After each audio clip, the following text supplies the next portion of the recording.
And I'm going to back up just a couple slides and tell you about Apiary. So you know who we are. We are from an agency called Apiary that just launched in March of this year. So we've only been around 6 months-ish or so, and we do custom design and development work. We come from different backgrounds, which we'll tell you about in product and marketing. So we are local to the Twin Cities. And our mission is really to work with startups. That's kind of where I came from and where my colleague Tom came from. And we're also really passionate about opening doors and supporting growth, both in the people that work at Apiary and also in the people that are our clients, which is a really good fit for people who are starting businesses. And finally, we are all about just communicating about technology in a way that is down to earth and easy to understand. It's often something that is a little bit of a behind the curtain or a black box. So helping to demystify that so that the technology isn't scary and that it helps people move into their next stage of business. So my name is Jerry Hubrex, and I am the president at Apiary. I worked at, I guess my background is both education and technology. I started my career at the University of Minnesota and did several years of e-learning development there before I joined a local software consulting, the Nerdery, and a few others, and then ended up working for the local startup Dispatch for several years, where I built out a product team there. And finally, I landed at Apiary most recently. So it's been really fun to put all of those pieces and learnings together. So, and while you're listening to us, really quick, give you a background on us. Make sure to add into the chat what you're interested in learning today, because we want this to be a conversation and get the questions that you have addressed. So take it away, Tom. Sure. So hi, I'm Tom Ferrara. I'm the director of production here at Apiary. I got my start at the U of M, studied computer science and physics there. Then went on to be a programmer ultimately at an in-town marketing agency called McVoy. Spent almost a decade there, both as an engineer, but then also getting into like the marketing and communication and user experience types of problems. And then left there to enter the startup world for a little bit. Spent some time, in the sports marketing and esports marketing space, and then eventually landed here at Apiary, where I'm really excited to be working, focusing more on the day-to-day operations and especially the technology and engineering facets of our work. But I love the focus that we have on people and on growth and on communities, and combining that with the marketing and technology experience that I have has really been a lot of fun. So I really am liking it here. Today, we are here to talk about the question that we've been having conversations about a lot, how to find out if you've outgrown your friend or freelancer. This is something that comes up with many of the prospects, current and past clients that we've had, where there comes a point in their product or company's growth where they're starting to feel kind of the growing pains of their friend who's been helping them out, or they've been really scrappy in piecing together their product or their services or their communications needs or what have you, just within their network or with a freelancer as they can afford it. And we kind of want to talk to what that transition can look like and how you can identify it, and how to make it in a way that's healthy for you with wherever you're at, if you even should. Mm-hmm. So today our goals are to really figure out what kind of tech partnership suits you at the stage that you're at. So we'll sort of talk about the different stages and when it makes sense. Talk a bit about the value of having a cross-functional team. And then we really want to answer the questions that you have. And our presentation will also talk a little bit about, or we will go into ways you might, things that may be happening in your business that are indicators that would say, oh man, I should really look at a different type of partner. Excuse me. And then also questions that you might ask as you're evaluating a partner. So let's just jump right in. I want to make sure that we all have the same understanding of what we're talking about as a tech partner. And for us, it's not just a single person, it's a team. And it's really a team that has different skill sets. So it's design, and it's a product focus, and it's user experience, and also the software engineer. So it's all those skills coming together that are really focusing on driving business. So the goals of the team are to understand what your business is doing, what are your goals, and ask lots of questions to really understand what matters most to you. What are you trying to focus on with your business so that you can use whatever you build to drive it? Because ultimately, we want to make sure that anything that is solutioned is driving business value. That is just you'll find in product and software development that really aligning your users and your business goals, and then evaluating how you can do that with the technology is key. All the while, you're doing those things so that you're really able to drive the return on your investment. And I think that there's so many interplays and trade-offs between these different areas of focus that it's hard or nearly impossible for one individual to really do a good job of drilling down to that kind of optimal ROI situation. Someone who's really good at software is going to be missing questions and missing key points in like the product or the visual design area. And you really do want a group of people that have worked together in these different areas of expertise to come together and all be asking questions and workshopping and really getting into what's possible, what's feasible, what's correct, what is a 5-year away goal versus a 1 year away goal. And that's why we've really found it's great to have a team of people doing this. So again, in the presentation, the tech partner is a team. And we'll talk a little bit more about that. So how do you know when you should be working with a tech partner? Like, do you even need a team of people? Or is the friend that you have supporting you just working out right now? So what we wanted to say is what is most important is finding that support that aligns to your stage of the business. So we're gonna talk about a few things that align to the type of partner you have. Because when you start to scale and grow, you just have different needs.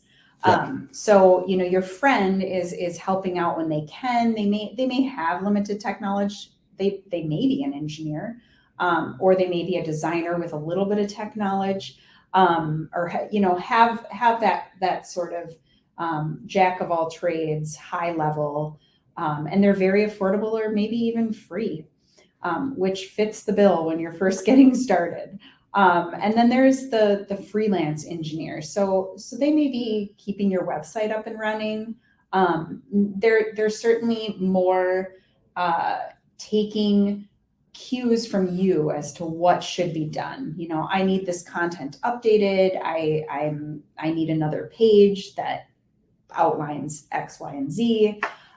They're not really actively engaged in growing your business. They are there to offer their skills. to build you a page, a site, a button, add content, etc. And they're generally pretty affordable.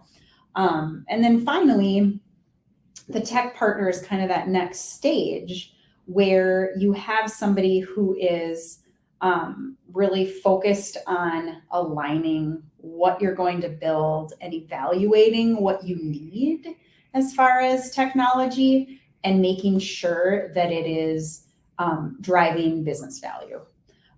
There's an increased level of service and just reliability of having a team, more than one person with, say, an office and, Standard business hours. Yeah, things like that. Predefined SLA, possibly, like number of hours per week. Right. And really being able to ask people who ask questions so that they're helping you, it's like a sounding board, or helping you uncover the things that matter by having a conversation. Certainly not somebody who is just like, yes, I'll do what you say, but really thinking critically and asking. We'll kind of cover this in the next few slides. We talked about a diverse set of skills. And then finally, it is more expensive to have a team or a tech partnership. That said, depending on the level of your business, you're going to see an increase in ROI because of the speed with which you can move.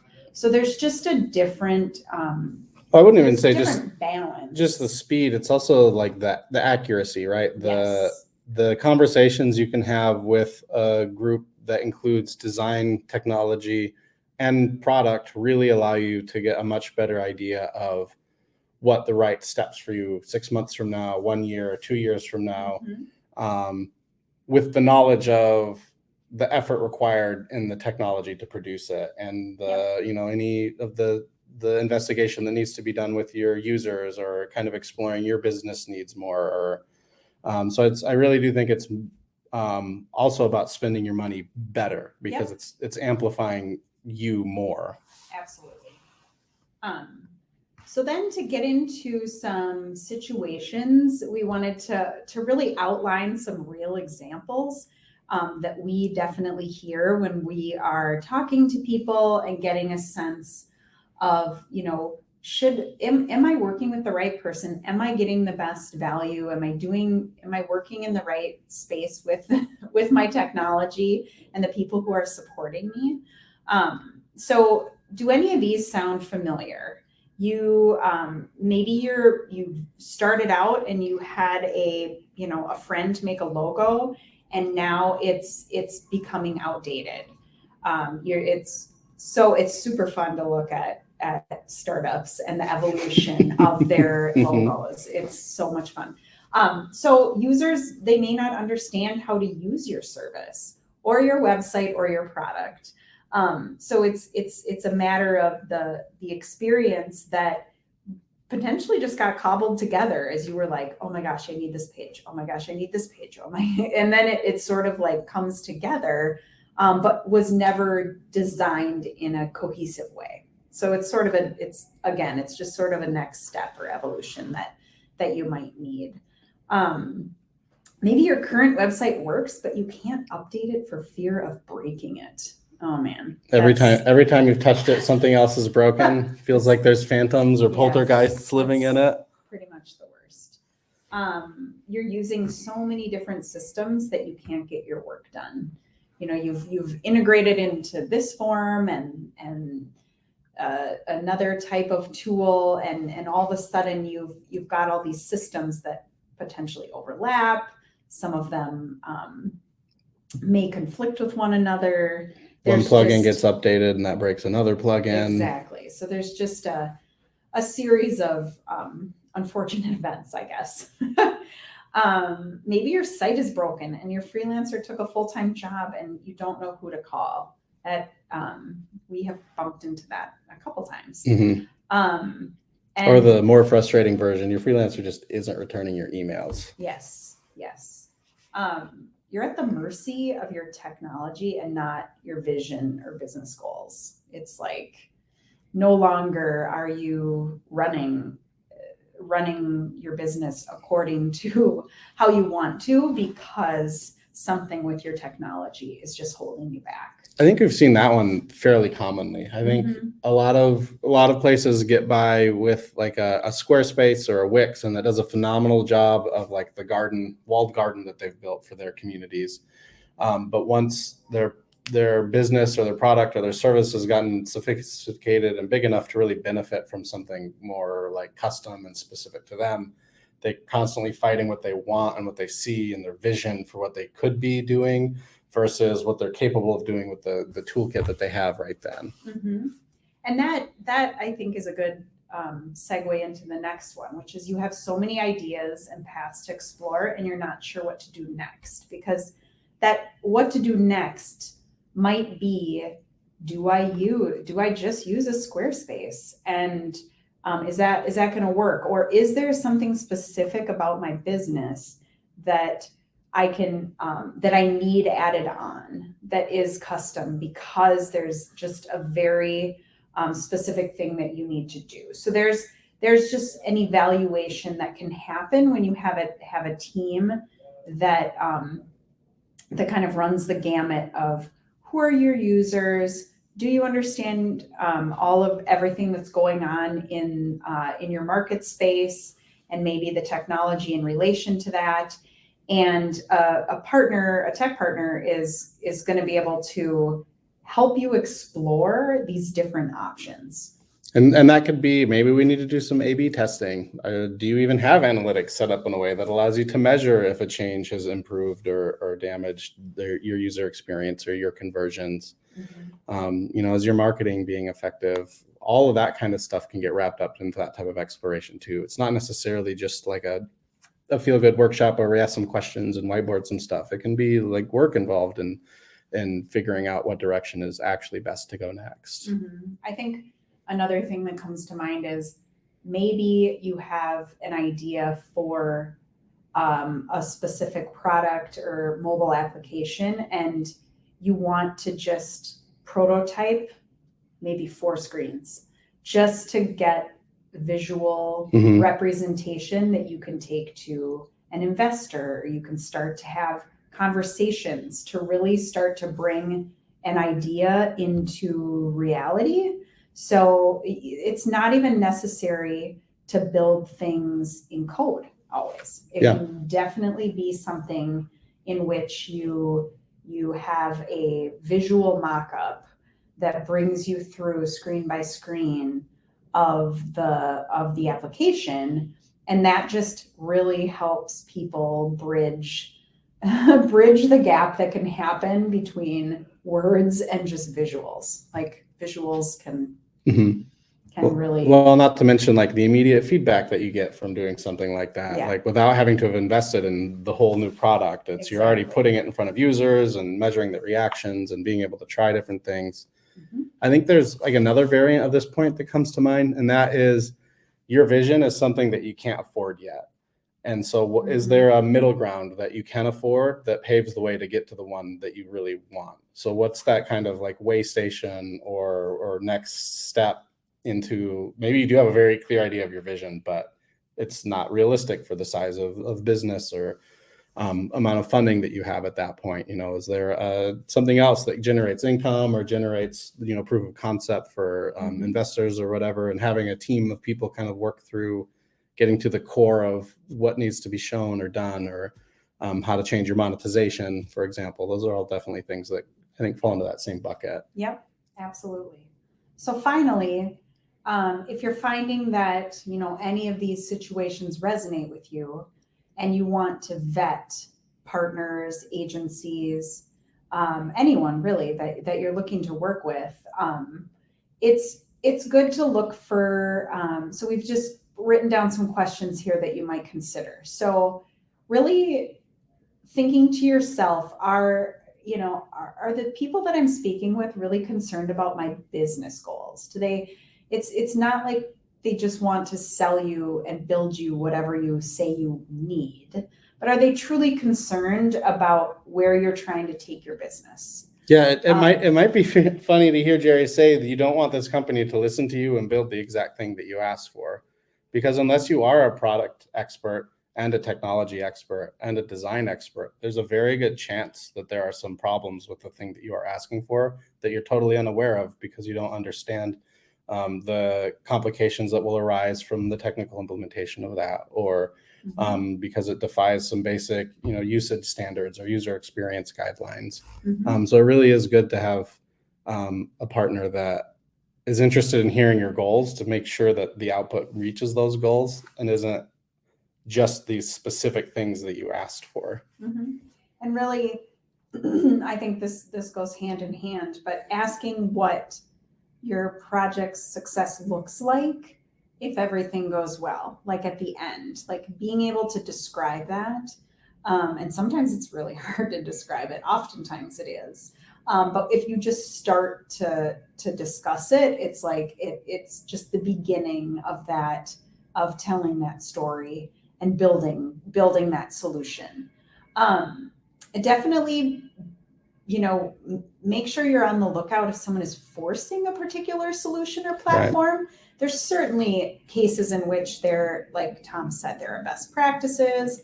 There are certainly tech partners that work in certain technologies. Right. They may only work in certain languages, and that's, people are generally very explicit about that. But if it seems like they're forcing a particular solution or platform, just be on the lookout and ask more questions about that, and make sure that, again, you might go back to your business goals and say, hey, do you think that's going to serve the business value that I'm trying to gain, by creating this e-commerce site or something like that. And then along the same lines, just providing a cost and timeline based on just a brief conversation. Building software is, can be an expensive and time intensive process, and one that just takes time to understand what the problem is. So before you build, like we said earlier, maybe it's best to try a prototype and really start there before you dig in, because you want to do some more research with your users. You want to make sure that you have that proof of concept before you really invest in building something that is going to take 3 months of your time. So finally, I think really having someone who will respectfully question your vision. So someone who's willing to be a critical partner of yours in a really positive way, in a way that creates a really healthy tension that gets you thinking. And in my experience, any entrepreneurs are really excited and curious to really poke holes and get clear on where they're going and what they're doing. So having somebody who is willing to say, hey, I've heard about a similar product. Let's talk about that. Let's talk about what's similar. Let's talk about what's different. And let's see how that helps and hinders your vision. Because that's only going to make the solution better in the long run. I think this is probably, in my opinion, the most important one. And to me, one of the keys is respectfully. You don't want someone who, like we said before, is just going to take a list of all the requirements that you said that you needed and then build exactly that, whether it is helping your business or not. But you also don't want someone that's being challenging for any number of unhealthy or toxic reasons, right? We probably don't need to go into that. You've probably been in conversations like that. But there is that element of you're reached out to a technology partner because they have a lot of expertise that you don't. You're the expert on your business, and they should be respectful of that and understanding from you everything about your business and its goals and what it wants and needs, and then infusing that with what's available in the technology landscape to help achieve those things. And like the product expertise of what's really going to benefit your users and what's really going to drive monetization in a way that fits your timeline and goals and all of that stuff correctly. But there's often a lot of give and take. The dream for your business might be too expensive, or it might not really achieve ROI in a way that some tweaks to it might benefit it from. And if you haven't pressure tested that, it's really hard, I think, to be confident that that's the right thing for both parties. If I'm in a conversation with a client and we never challenged anything they said and they never challenged anything I said, then it's almost, you either got really lucky or something got missed. Yeah. Right. Definitely. So we want to take a moment and pause and see if there's any questions that you have for us.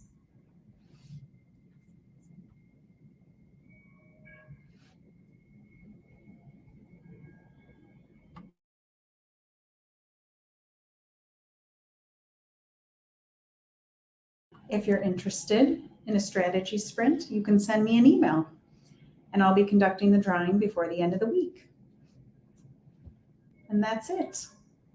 Thanks for joining us, everyone. Yeah, thank you so much.